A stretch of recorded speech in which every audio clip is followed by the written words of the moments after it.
Good afternoon. My name is Dr. Myers, and I'm your professor for this course, Causes and Outcomes of World War II.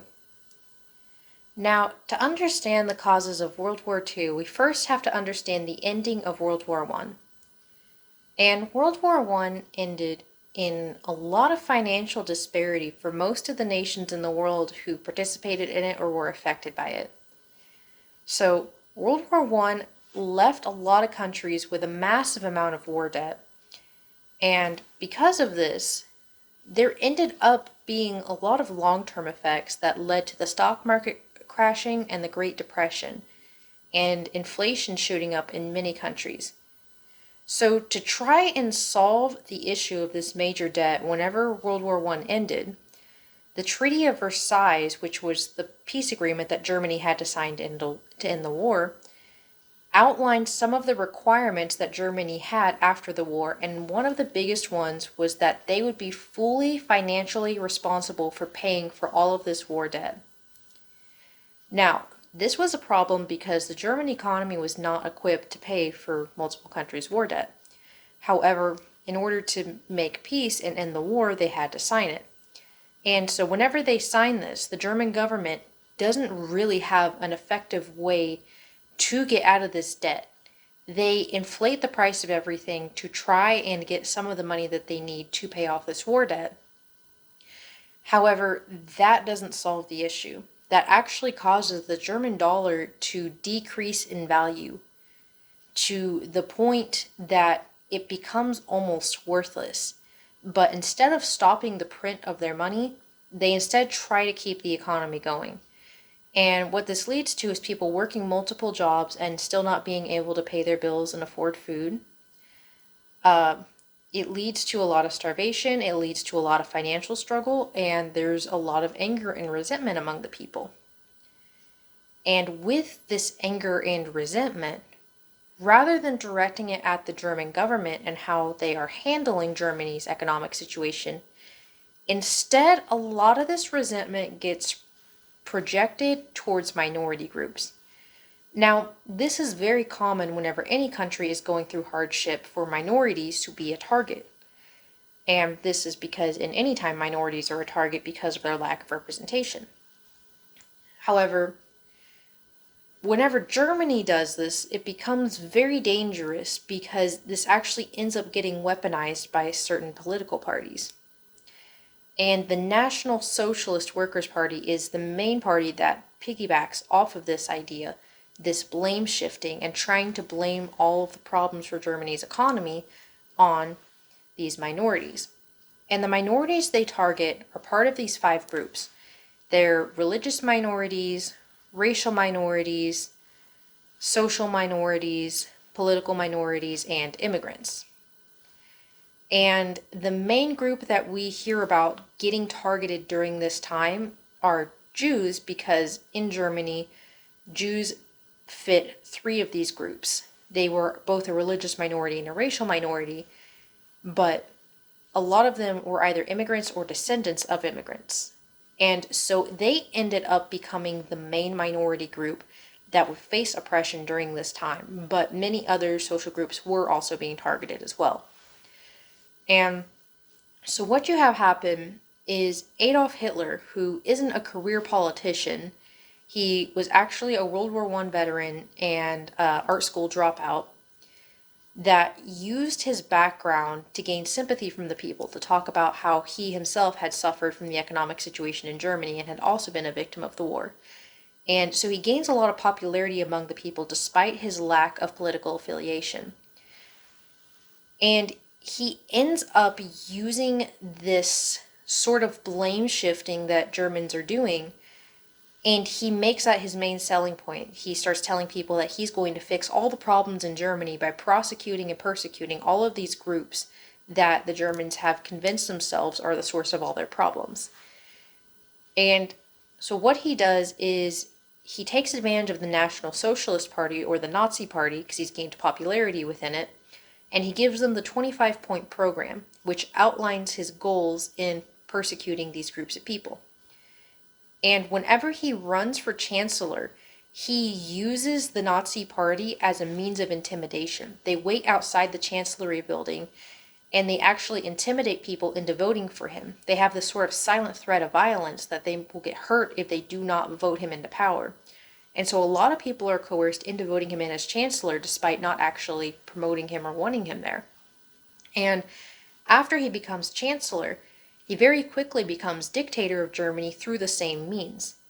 He passes the Enabling Act, and whenever he proposes the Enabling Act, it of course says that he's going to have dictatorial powers to be able to overrun their political system and not have to go through these channels to get things approved. And at the same time, whenever this is being voted on, he has, again, the Nazi Party standing outside of the Reichstag building, and this time many of them are armed. And so a lot of these politicians are coerced into voting for him and voting for the Enabling Act and allowing him to get dictatorial powers because they are afraid of what's going to happen to them if they don't. And so after he gets this passed and he gets dictatorial powers, he starts this prosecution of these minority groups. And how he begins it is he doesn't, even though much of what he ran on was this promise of persecuting these groups, he doesn't come outright and admit that that's what they are doing at first, because he still doesn't have enough full social control over Germany that he could do that without major resistance. And so he starts off by going after the immigrants and bringing them into detainment camps, which we later find out are concentration camps. And in these camps, he takes the immigrants and he actually holds a lot of them there. Instead of deporting them, he keeps a small, steady line of people being deported to Poland for the media to focus on. So any of the accusations of people not actually getting deported, he has an argument against and saying, well, look, some of them have just been deported. But he's only deporting a very small amount of them, whereas the rest of them he's actually keeping in these camps. And he goes and he rounds up these other groups. So political minorities, so think social democrats, communists, social minorities, think what we would call groups like the LGBT, and other groups that aren't popularly accepted, religious minorities, so non-Christians, and racial minorities, so non-Aryans in Germany. And he gets a lot of these groups in these concentration camps too. And once he has them all there, he then has this problem where the German citizens start to realize that getting rid of all of these people, moving them all away from German society, hasn't solved their economic situation. They are still struggling financially. And so what Hitler does is he starts panicking and trying to find ways to make money off of these people that he has locked up.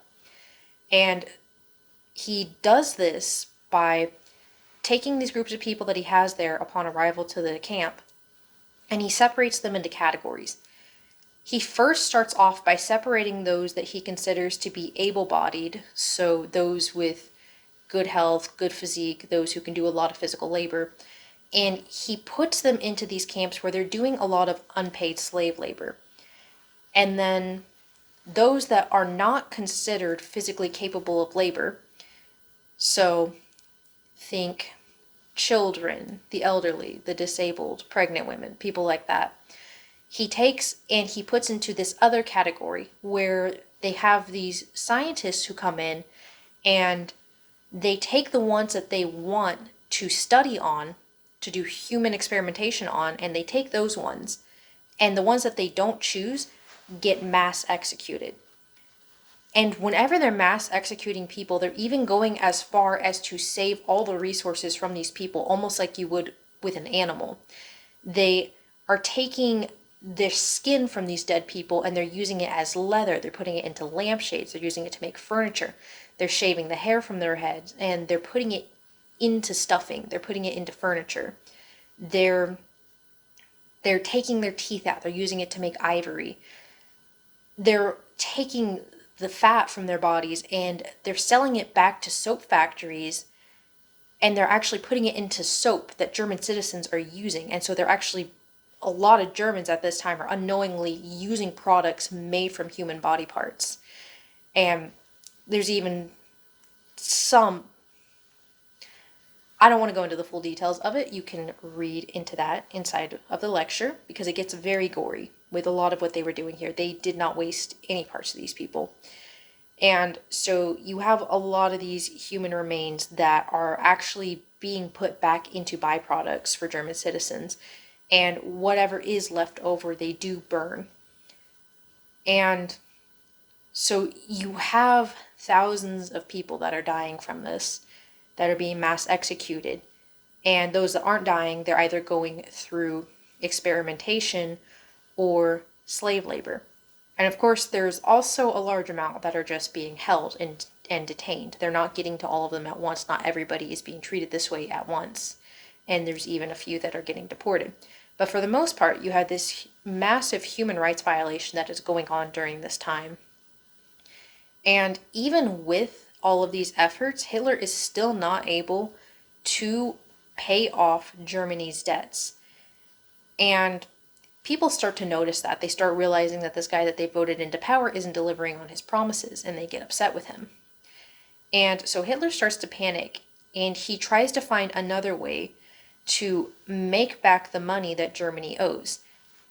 And so his next tactic is to go and try to invade other countries and take their resources as a way to pay off Germany's debt. And so he starts making excuses to invade other nations. He starts creating this narrative that Germany is at a threat if they don't attack first. He actually has Nazis hijack a radio station and stage an attack on it, making it seem like Polish citizens are attacking the radio tower so that he has an excuse to invade Poland. And he invades Poland and continues several war campaigns after this. And multiple countries get involved in this because of the treaties that they have with each other. And this is essentially where World War II itself starts. And I'm going to cover more of this within our later lectures, but we are getting close to our time. So here's where I'm going to wrap it up for now. Now, I'd like you to do your required readings and to look back on this lecture and to focus on the social and economic factors that helped cause this war specifically. And I will get back to you in our next lecture and whenever we continue. Thank you for listening.